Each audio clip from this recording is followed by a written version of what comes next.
Greg Evers, good to speak with you tonight. Where did you just come back from? I just came back from Guatemala on one of the craziest sail fishing adventures I've had. Yeah. The only one I've had, actually. The only one. That's awesome. So you went down to Casa Vieja Lodge. Have you ever caught any type of billfish?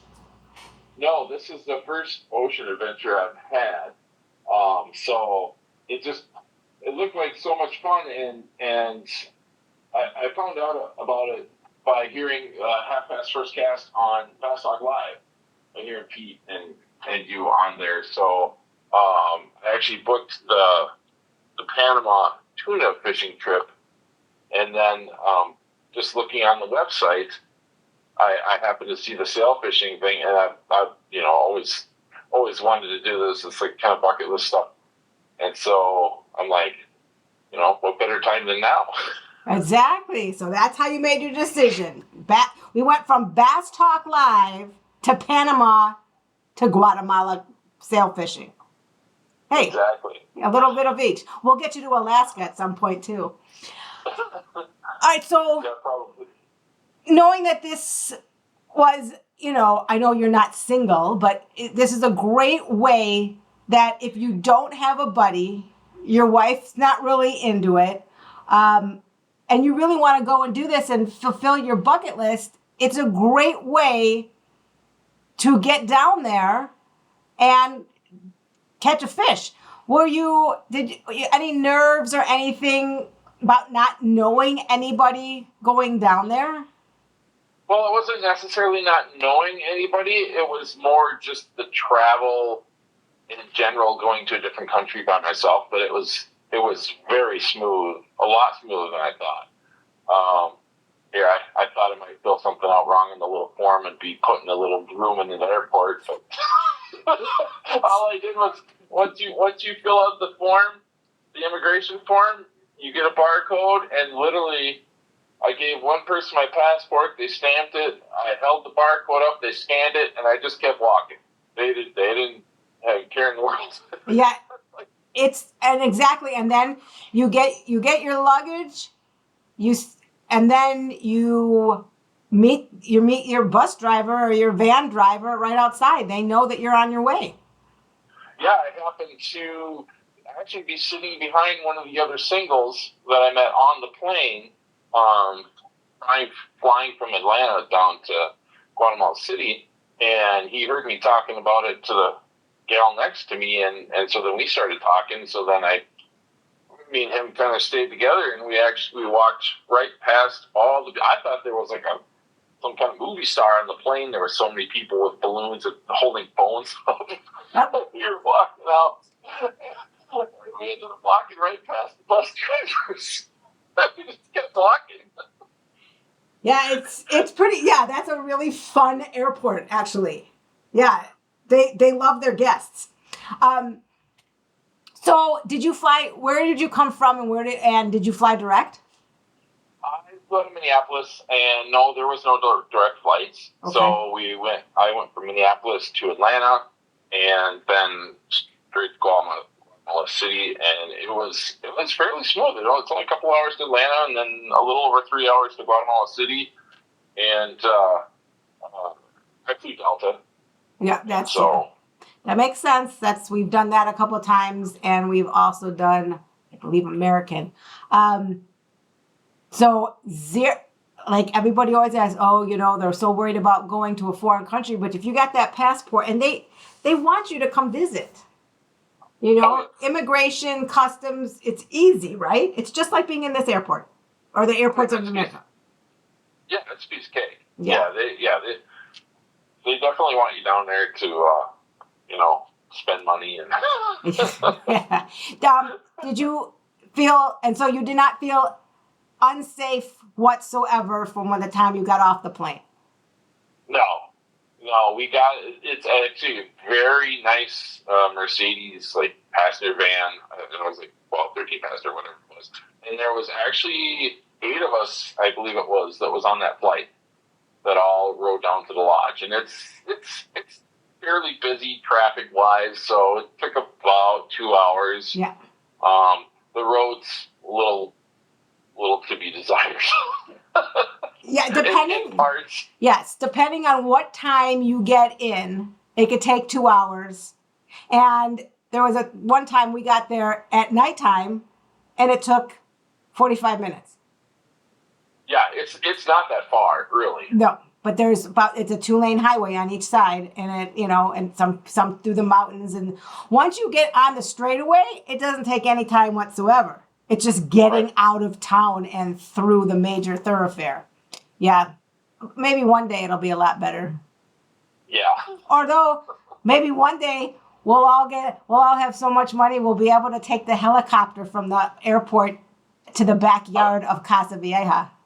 I was going to say, while I was sitting there talking to the guys, a helicopter did fly in and delivered a group of people. Yes. And I went, what just happened? Yep. And they said, oh, yeah, you can pay extra to just fly right from the airport right straight here if you don't want to sit in traffic. And I will let you know, a lot of people don't like sitting in traffic. Right. Yeah. All right, so while you were down there, do you remember the boats that you fished on? Yes. The first day we fished on the finest line. The finest kind. Finest kind. And then the second day was the rum line. And then the third day was the Makira. Oh, wow. You get some good boats. Good boats. Yeah. And they're all different. And, 2 of them have air-conditioned insides. And I kind of actually, the Makira isn't air-conditioned, but I kind of liked it a little better almost because when you're riding, they open the front windows and they get that really nice breeze. Yeah. But the finest kind we did on the ride out, we went about 30, 35 miles out. So it was about a 2-hour ride, and we sat up top with the captain. It just there's a nice bench seat up there with cushions and stuff. So we just sat and counted the turtles on the way out and watched the dolphins and yeah, took it all in. It's so fun to see what you might see, and I know you're going to tell me a few other species of stuff that you saw, but we'll get to that. Did you fish with the same group of anglers every day? Yeah, so there was 12 individual anglers, and I don't know how they grouped them up, but they just grouped us up in groups, and so then we all stayed in the same 4 groups, but we just rotated boats each day. Oh, okay. That's great. Yeah, so there was just a piece of paper with a list and names on it, and so it was pretty easy. Yeah, and then at least you got to know each other. It wasn't like, hello, goodbye. Yeah, no, that's cool. And then you guys could, who's fishing with who, and then you could figure out, you are out there for a good, you're out there from about 7 and you get back around 4:30. So that's nice to really get to know the people and then maybe come back with them. Yeah. Yeah, I know most of them, or a couple of guys for sure, they've been doing this singles week for the last, 6, 7 times. They said they pretty much just go every time, they sign right back up. And one of the other people said they were definitely coming back, and I'd like to come back sometime. Just got to work on schedules and stuff. But it's definitely, it's very nice to know you can just jump in a boat and not have to worry about finding some buddies to go or having to pay a lot more, because you're splitting it up by 4 instead of by like 2 or even 3, because it cuts down on the cost quite a bit. Absolutely. Nice. And there's a lot of people who this is their bucket list and or this is their passion, and it's not somebody else's passion. And the only way to do this is to do some type of singles week like this. And that is the smartest thing that Casa did. And each year, they do it twice a year in June and November. It's completely booked up like instantly. Because people want to go back, and they know and they know what they're getting into. And if you're a fisherman, you're a good person. So they know that they're going to end up being with the good people. So yeah, and it was it was easy to talk to everyone. I talked to pretty much everybody down there. Everybody's just down there to have a good time and not worry about anything. And I would say probably 75% of the people on the singles weeks had been there before. And that shows that they want to come back. They want to either meet up with their friends again and or meet new people. Yeah. So while you were on the boat, how did you figure out who would catch the first fish? Well, so the first day, one of the guys, Jack, who'd done this quite a bit, he'd grown up doing this, and he's caught, I don't know, many sailfish and marlin and stuff. So he said he was the most experienced, and actually the other three of us had never caught a sailfish before.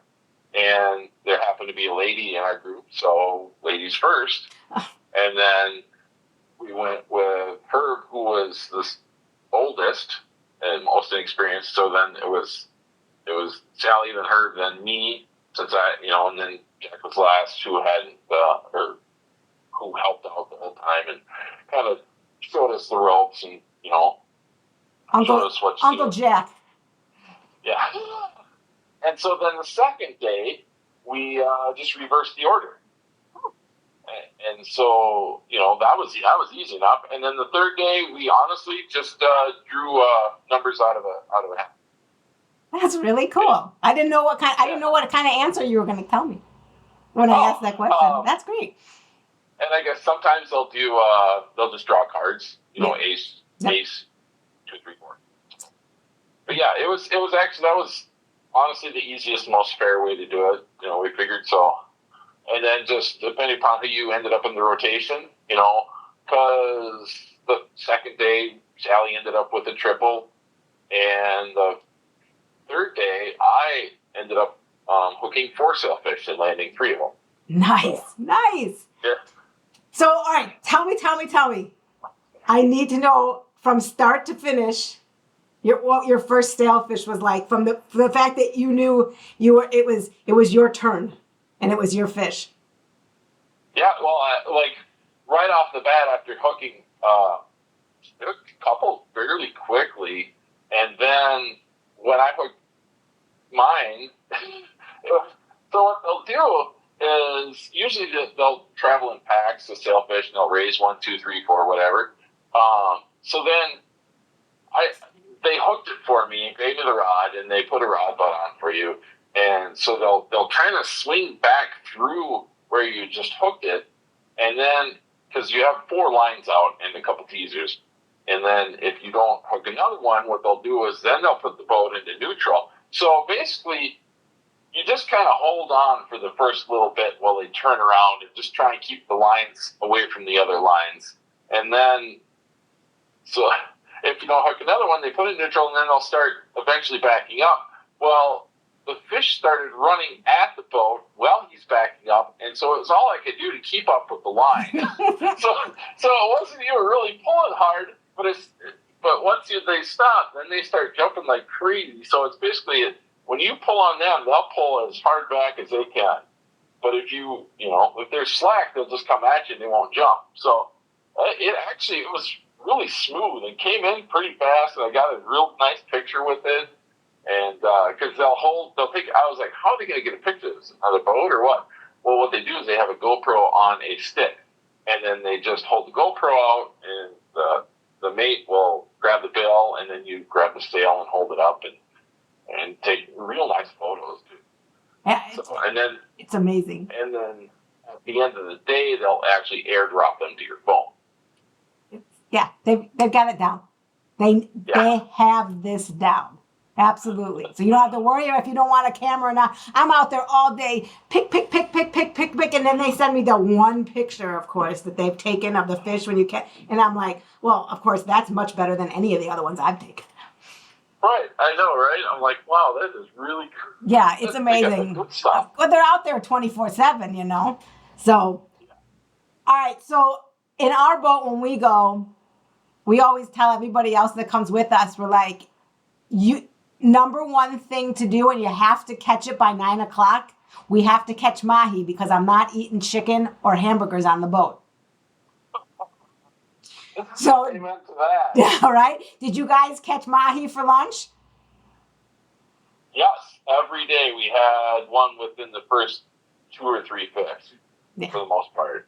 And one day we had 15 in the box, and we actually started letting them go because we caught so many mahi. It was crazy. And did you? So I know that we had a lot. They would cut it up, so make sure that we had it for our trip. For how many days that we were there. Did any of that go back to the lodge, and did you have it? Yes, some went to the lodge. We actually had ceviche prepared as an appetizer one evening before dinner. And a lot of it will go to the crew of the boat, whatever the lodge doesn't need. So, yeah, there's so many mahi out there. It's crazy. Yeah, it's the one fish that you don't. That I've been told and I've read about that you don't have to worry that they're not endangered and they populate excessively. So they're right. Yeah. They're one of the fastest growing fish in the ocean too. Yeah. Yes. I caught one time. I think we said it was, oh God, I don't remember. If I said 65 pounds, that might have been really big. But no, yeah. But this thing, every time it saw me, it kept going back down. It was like I felt like I had a tuna. Oh, really? Yeah, and the boat kept going back. It wasn't, and it kept going back, and they would come up and see us, and they would take off again. I'm like, I don't know. This guy learned different tricks than all the other mahi in the sea. But it tasted good. We had a couple that bulldog down like that. My biggest was we figured 20 to 25 pounds. I figured, and that one did. That one tried to go down too. But most of them just come flying out of the water, and most of them are around 10 to 15 pounds. Yeah, I don't think mine was 65. Maybe we were joking that it was 65, but yeah, and they are as beautiful as the sailfish are jumping. The mahi can contort themselves into crazy. They're cool. They're even cooler when they jump out of the water. The way they change colors too. Yeah. When the sailfish get very excited and lit up, they turn like a neon blue. It's so cool to see in that water. They're so beautiful. You're right. You're right. Were you able to, at some point in the trip, able to do the bait and switch yourself instead of having the mate do it? I tried to on the last day, but I didn't get one hooked up. But yeah, so the second day I saw the most sailfish come up behind the boat. I actually watched 4 of them come up into the teasers and on the baits. But the deck hands are so fast, because the captain's up on top, constantly watching the baits, and so he can see a lot better than anybody on the deck. And so he'll yell, left teaser, right teaser, whatever.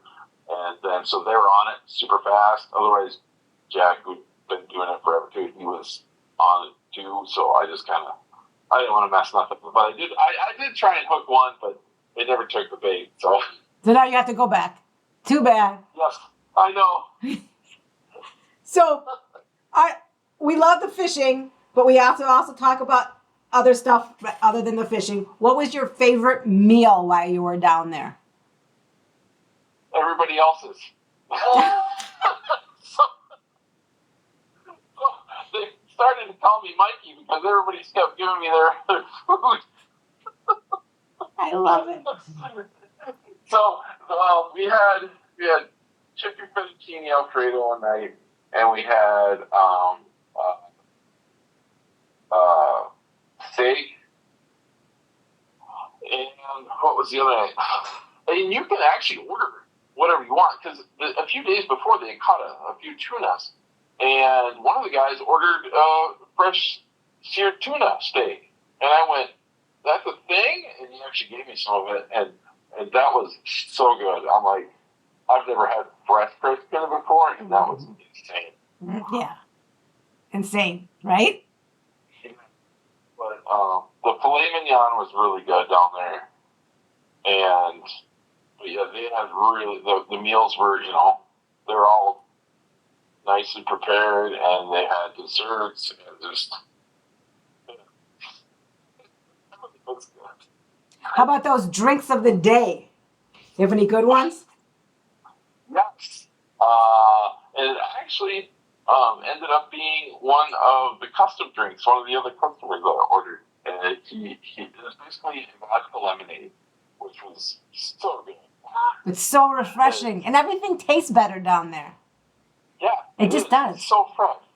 And once you get off the boat, you come back. It's only maybe a 5-minute ride from the dock to back to the lodge, and then they're standing out there with drinks on trays. And my Spanish isn't that good. That's one thing I'd like to brush up on. And so what happened was I assumed I was getting just a pink lemonade because the other drink they had next to it was a regular Gatorade. So they'll have non-alcoholic and alcoholic drinks. And a couple sips later, that mine was gone, and I went, "Did that have alcohol?" Oops. It might go so well you don't taste the alcohol. And it's good alcohol too, right? Yes.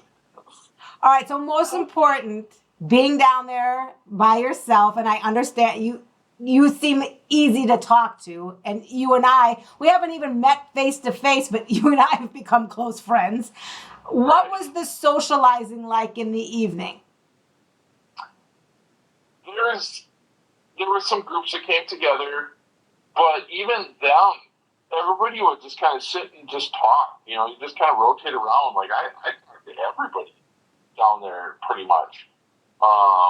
Yeah, nobody like I said, everybody was just open. Nobody, it was just very inviting, I guess. Yeah, that's good. That's what I wanted to hear. That's what other people want to hear. Because how do you make that final decision to go if you're doing it on your own? So you had your own room though as well too, right? Yes. And there was 2 beds in my room. A bedroom next to me had a single bed. I know that some guys that booked their own boat, they had 3 bedrooms or 3 beds in their room, and so there's different size rooms, and it's very comfortable. Like you would not know where you think you're in this $high hotel. Like the showers are really nice. Everything's just very well made up. Yeah, agreed. Yep. It's good to hear that you have the same experience, and that I've been telling everybody as well. So it's not just me wanting somebody to go there. You actually get there and you see the same thing I did. Yeah, and there's just more. It's just so once you go, I usually came back. It's pretty humid down there this time of year, and so I take a shower and then come back out and then socialize and go up to the bar. You can have any drink you want made. And then they also had different appetizers depending on the day. Like mahi ceviche one day. They did chicken wings one day. They did shrimp and chips. So and if you want it and they have it, you can just ask them and they'll make it for you gladly. Yeah. Sometimes I was like, these appetizers, I could have eaten that for dinner. Exactly. Compared to other fishing lodges that you've ever visited, was this a good deal? Was it? Explain. Give me some insight. The only other real fishing lodge I've been to is just up on Lake of the Woods, and that was mostly just a room. But there was I didn't buy a meal package or anything, so this was 10 times better. It was way more than I expected. It was just relaxing and fun, and you sit by the pool where the palm trees are, and there's no bugs at all, and it was just super nice. Not being able to compare it to anything else, it's going to be hard to not compare everything else to this lodge. Oh, that's great. So apparently you're going back, and apparently you recommend this to other anglers. Would you recommend this to non-anglers who want to dabble or want to go on a guy's trip or something like that? Yeah. So there was a set two couples that came in, two men and two women, and they had their own boat, and the second day the women they went to Antigua on their own. So there's a lot of stuff to do. And actually, one of the guys that I ended up talking to quite a bit he went down early and spent a couple days by Antigua. And you can hike the volcanoes. I actually wanted to go to one of the coffee bean plantations, but I didn't have time.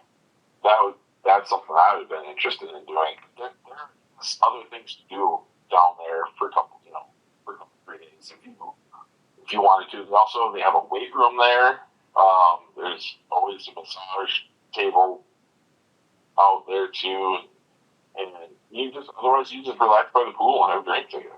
Yeah, no. So you've said you're selling this for me. This is terrific.